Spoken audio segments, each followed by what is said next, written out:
महिलांच्याच प्रतिक्रिया या ठिकाणी जाणून घेत आहोत। ताई, आपलं देखील काय मत आहे? नमस्कार।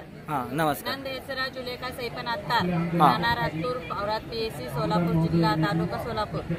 ನಂದು ಒಂದೇ ಮಣ್ಣೆ ಅದ, ಎಲ್ಲರೂ 75 ಅದು ವಯಾಗ್ಯದ, ನಮ್ದು 5 ಈಗ 70 ಎಸು ಮಂದಿ ಬರೇ 50 ರೂಪಾಯಿ 30 ರೂಪಾಯಿದಾಗ ತಿಂಗಳಿಗೆ पगार तोंड ಅವರು ಕೆಲಸ ಮಾಡಿದ್ರೆ बघू शकतो या ठिकाणच्या महिलांनी देखील त्यांची प्रतिक्रिया या ठिकाणी देत आहेत।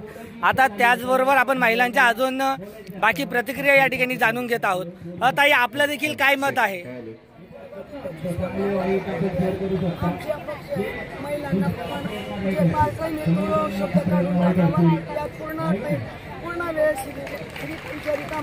म्हणजे एकंदरीत या महिलांची मागणी जी आहे, या महिलांना शासनाकडून गेल्या अनेक दिवसांपासून या महिला कार्यरत आहे।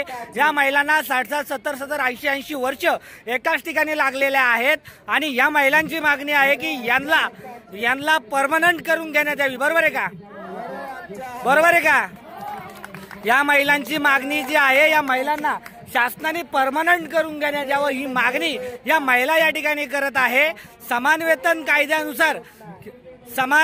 कायद्यानुसार यांना समान पगार या ठिकाणी देण्यात यावा ही मागणी देखील चर्चेची ठरत आहे। आणि या ठिकाणी असंख्य महिला या ठिकाणी आंदोलनासाठी या ठिकाणी बसलेल्या आहेत आणि या ठिकाणी सरकारचं आंदोलनाकडे दुर्लक्ष होताना आपल्याला दिसून येत आहे। आम्ही रायगडमधून आलो, आमची एकच मागणी आहे। आम्ही कित्येक वर्ष, जवळजवळ 30-50 वर्ष झालेले आहेत, काही महिला रिटायर झाल्या, त्यांना काही मिळालं नाही। आमची एकच मागणी आहे, आम्हाला परमनंट करून घ्यावे आणि शासनाच्या सर्व सवलती आम्हाला मिळाल्या पाहिजे।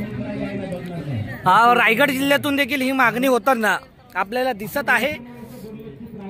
बघू शकतो या ठिकाणच्या ज्या महिला ज्या आहेत, या आझाद मैदान मुंबई या ठिकाणी या महिला आहेत आणि या शासनाची गेल्या अनेक 4 दिवसापासून हे आंदोलन या ठिकाणी चाललेलं आहे।